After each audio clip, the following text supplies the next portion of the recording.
Hello students, NCERT science class 10 की इस video में आपका स्वागत है।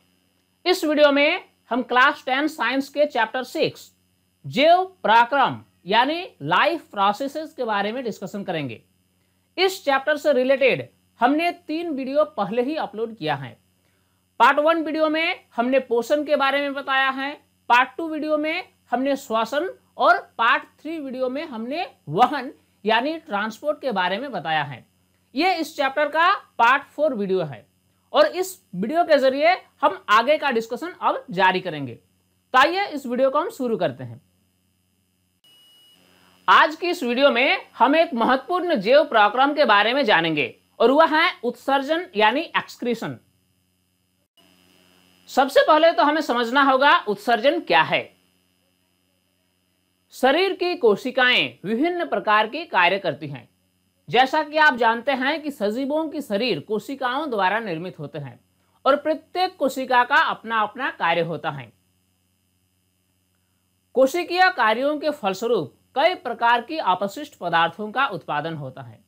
जिस प्रकार एक फैक्ट्री से विभिन्न प्रकार की अपशिष्ट पदार्थें निकलती हैं, ठीक वैसे ही हमारे शरीर की कोशिकाओं के कार्य करने से विभिन्न प्रकार की अपशिष्ट पदार्थों का निर्माण होता है, जिससे निरंतर बाहर निकालना अति आवश्यक है, क्योंकि इस प्रकार के अपशिष्ट पदार्थ शरीर के लिए हानिकारक होते हैं। इस प्रकार उत्पन्न कार्बन डाइऑक्साइड गैस एवं नाइट्रोजन युक्त पदार्थों को शरीर से निरंतर बाहर निकालना आवश्यक है। चूंकि कोशिकाएं जब अपना कार्य करती हैं तो बाय प्रोडक्ट के रूप में कार्बन डाइऑक्साइड गैस और विभिन्न प्रकार के नाइट्रोजन युक्त पदार्थों का निर्माण होता है, जो कि अपशिष्ट पदार्थ के रूप में माना जाता है। तो इस प्रकार के अपशिष्ट पदार्थ हमारी कोशिकाओं के लिए हानिकारक हैं, इसीलिए इस प्रकार की पदार्थों को निरंतर बाहर निकालना अति आवश्यक है। अर्थात हानिकारक उपापचयी पदार्थों का शरीर से बाहर निष्कासन ही उत्सर्जन कहलाता है। यानी बात क्लियर है कि उत्सर्जन एक ऐसा जैव पराक्रम है जिस जैव पराक्रम के जरिए शरीर की विभिन्न प्रकार की हानिकारक उपापचयी पदार्थों का निरंतर बाहर निकालना जारी रहता है। अब हमारा टॉपिक है मानव में उत्सर्जन। मानव के उत्सर्जन तंत्र में निम्न अंग होते हैं: एक जोड़ा वृक्क यानी किडनी, एक जोड़ा मूत्रवाहिनी, एक मूत्राशय और एक मूत्रमार्ग। अब आइए चित्र के जरिए हम इसको बेहतर ढंग से समझने की कोशिश करते हैं। मानव के उत्सर्जन तंत्र में एक जोड़ा वृक्क होता है। इसमें एक होता है बायां वृक्क और एक होता है दायां वृक्क। अब ये वृक्क का कार्य क्या है? वृक्क यानी किडनी। चूंकि ये किडनी जो है ये रक्त को छानकर मूत्र बनाती है। जिस प्रक्रम में क्या होता है कि शरीर में जितने भी प्रकार के अपशिष्ट पदार्थ हैं जो रक्त द्वारा विभिन्न कोशिकाओं से वहन करके लाया जाता है, उन सभी अपशिष्ट पदार्थों का निष्कासन होता है शरीर के बाहर। यानी वृक्क का जो काम है वह है रक्त को छानना। अब क्या है कि ये वृक्क जो है ये मूत्र बनाती है और मूत्र बनाने के बाद वृक्क के जरिए एक मूत्र वाहिनी से मूत्राशय में जाकर पहुंचता है।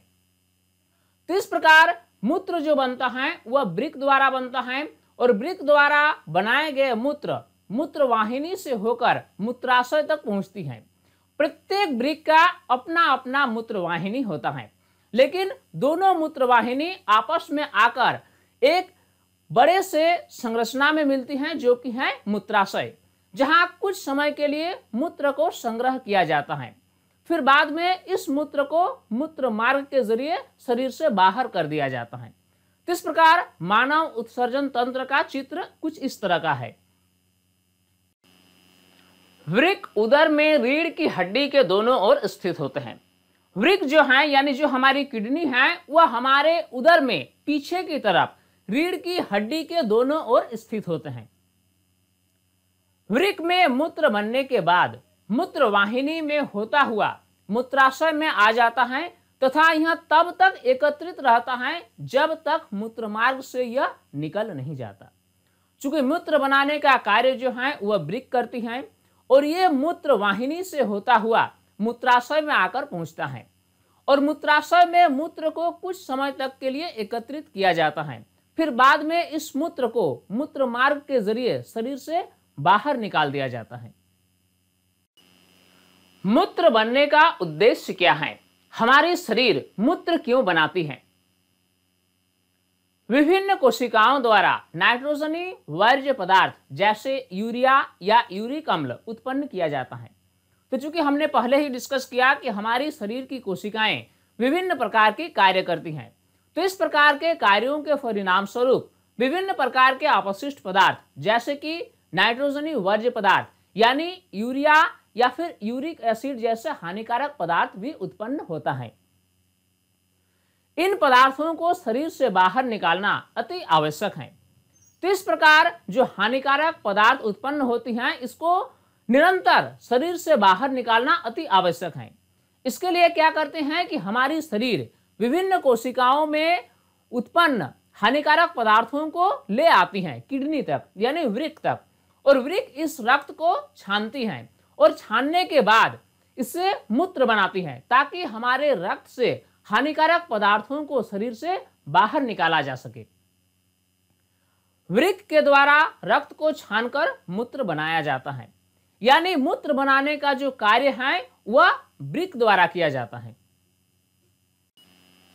अब हम जानेंगे मूत्र के अवयव, यानी मूत्र में कौन कौन से पदार्थ होते हैं।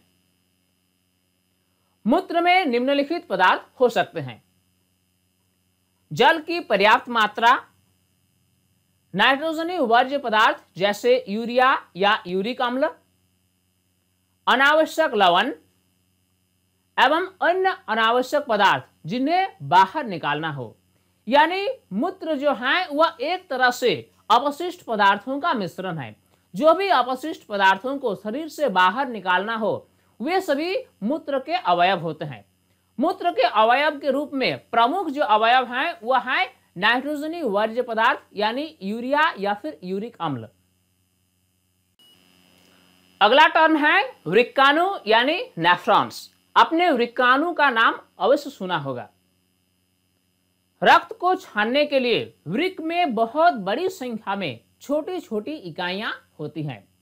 चूंकि हम जानते हैं कि वृक्क का कार्य है रक्त को छानकर मूत्र बनाना ताकि शरीर से हानिकारक पदार्थों को बाहर निकाला जा सके। तो इस प्रकार रक्त को छानने के लिए वृक्क में बहुत बड़ी संख्या में छोटी छोटी संरचनाएं होती हैं। इस प्रकार के एक संरचना यानी एक इकाई को वृक्काणु कहते हैं। तो इस प्रकार की बहुत सारी संरचनाएं होती हैं, उसमें से प्रत्येक संरचना वृक्काणु कहलाता है।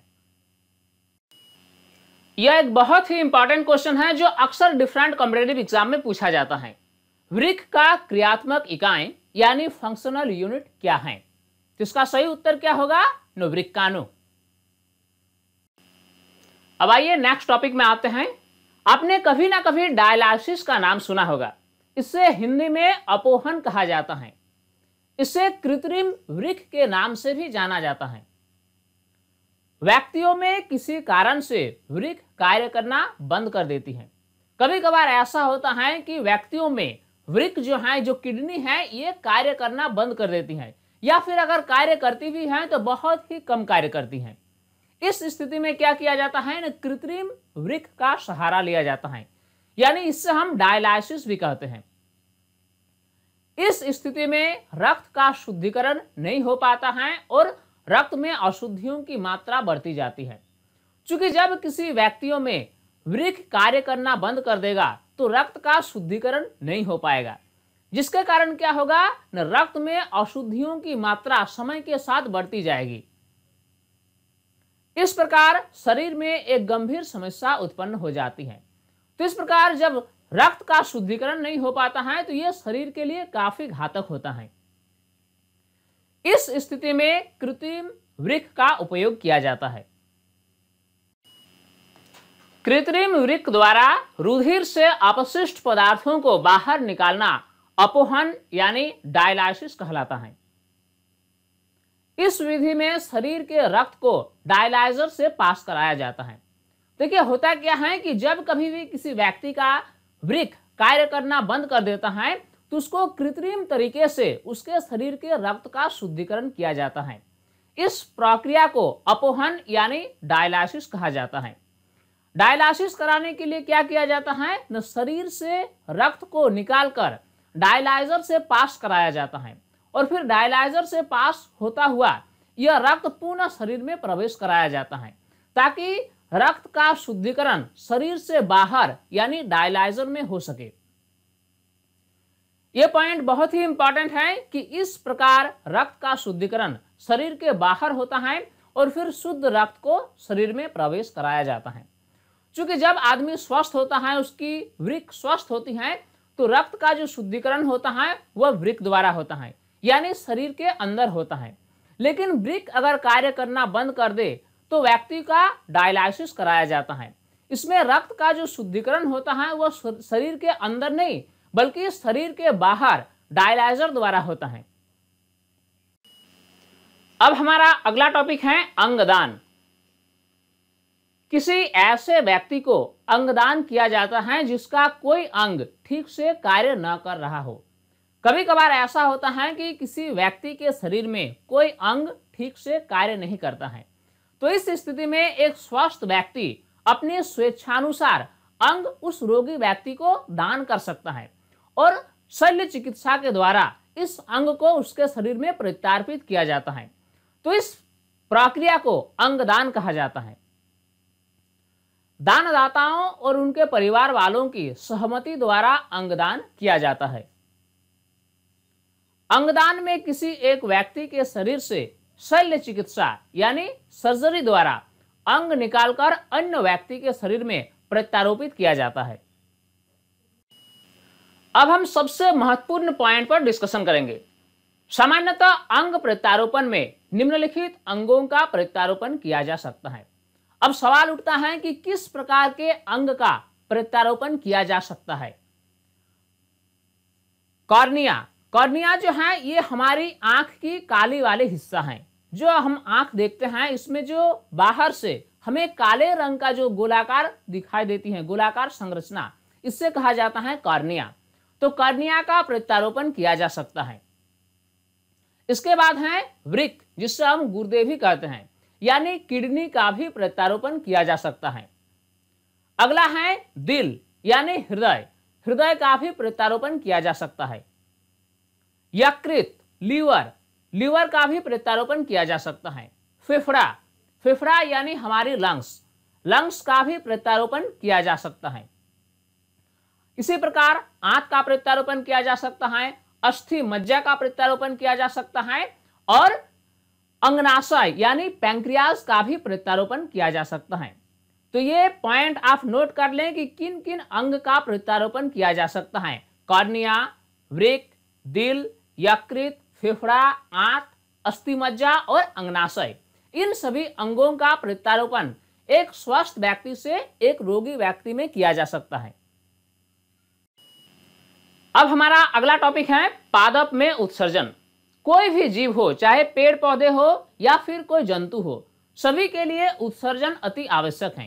क्योंकि उत्सर्जन में क्या होता है कि शरीर की जितनी तरह की अपशिष्ट पदार्थें हैं इसको शरीर से बाहर निकाला जा सकता है। तो निसंदेह पादपों में भी उत्सर्जन होता है।